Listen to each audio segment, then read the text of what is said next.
আসসালামু আলাইকুম বন্ধুরা, তোমরা সবাই কেমন আছো? আশা করি তোমরা সবাই খুবই ভালো আছো। আমিও আলহামদুলিল্লাহ খুবই ভালো আছি।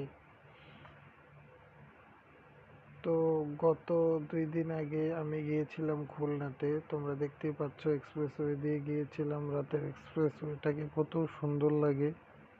তো খুলনাতে গিয়ে আমি ট্রাই করেছিলাম একটা অথেন্টিক বাংলা নেহারি। লোকেশনটা হচ্ছে খুলনা রেল স্টেশনের ঠিক অপোজিটে।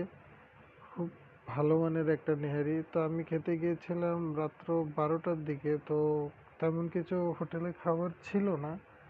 হোটেলের ওয়েটার বললাম, আমার নেহারিটা ট্রাই করতে পারেন, দেখতে পারেন, আপনার ভালো লাগবে আশা করি। তো আমি 1 প্লেট অর্ডার করলাম। 1 প্লেট নেহারির দাম নিয়েছিল 80 টাকা।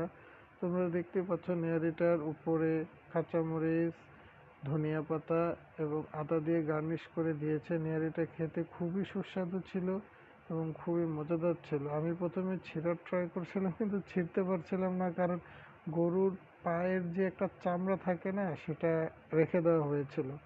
এর আগে আমি যখনই নেহারি খেয়েছি কখনই গরুর পায়ের চামড়া খাইনি।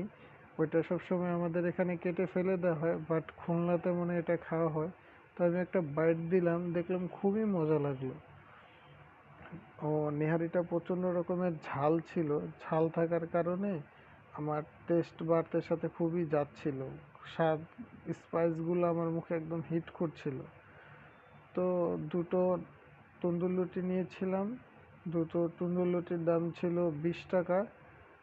এখন 100 টাকার ভিতরে মোটামুটি খুব ভালো একটা প্যাকেজ বলা যায় এটাকে।